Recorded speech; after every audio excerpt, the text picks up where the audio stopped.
this is a really, really important and momentous day for me, both personally and actually professionally, because I still consider myself as a police officer. I think, first of all, I have to say that my first meeting with Gary and Malcolm, understandably, my opening comments were that, you know, I'm hoping for the best, but I'm expecting the worst, because my trust in the establishment has been destroyed over the past 15 years. But I am actually blown away by their integrity, by their honesty, commitment, and also that of Andy and Bev in fighting to have this review published. I'm sure it'll be no surprise to you to learn that GMP, even after all this time, have spent the past year trying to prevent this from being published, and again trying to bury the truth. And the question I would ask everybody listening today is to consider is, what is the real cost of all these lies? 15 years, the perpetrators that we knew on Operation Augusta were abusing generations of children, were allowed to walk free. The kids themselves that I spoke to, I was on Operation Augusta, I wrote the report. Those children were just cast to the wind, left to their own devices. Nobody cared about them. And I am talking about the people at the top of the police and at social services, the chief constable, assistant chief constables, head of social services, the people who knew the facts, who knew the truth, and they chose to bury the truth. That, in my opinion, is unforgivable. They swore the same oath of attestation as I did. Every chief constable promises to act with integrity, to uphold the law, to tell the truth. All those principles went out of the window. And the question that I would raise is, why are those people not facing charges of misconduct in a public office? Where is the accountability? They should be put in front of a court of law in the same way that I would be if I had failed to investigate a criminal damage. These rapes were never recorded, and that is a failure. And it isn't a mistake. It was a deliberate and intentional desire to bury the truth. This has been 15 years of my life.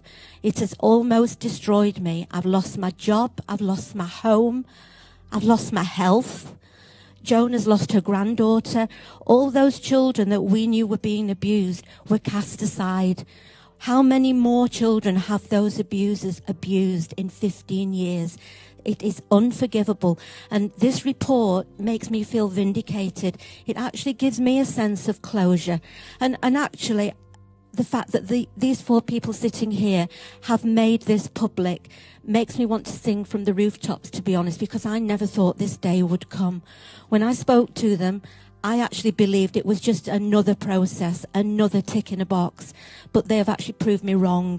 This is phase 1, and I promise you that when they look at phase 2, which is Operation Span, they will find the same cover-ups, the same failures. This is a pattern. And you know, how strange that today, when we have this momentous press conference, GMP have chosen to hold their own when they will try and tell everybody what a great job they are now doing, how things have changed, how kids are no longer failed. Well, I can tell you that the messages that I receive every day on my emails, on my Twitter, on my Instagram will tell a very different story. There are still desperate people out there who don't know where to turn. We need to continue with this path for change. This is just the start of it. It is not the end. You know, this is about accountability. It is about consequences for people in high places who allow things like this to happen. Perhaps the public watching may think that there are very many similarities here with what is going on now with Prince Andrew, with Jeffrey Epstein, with Harvey Weinstein.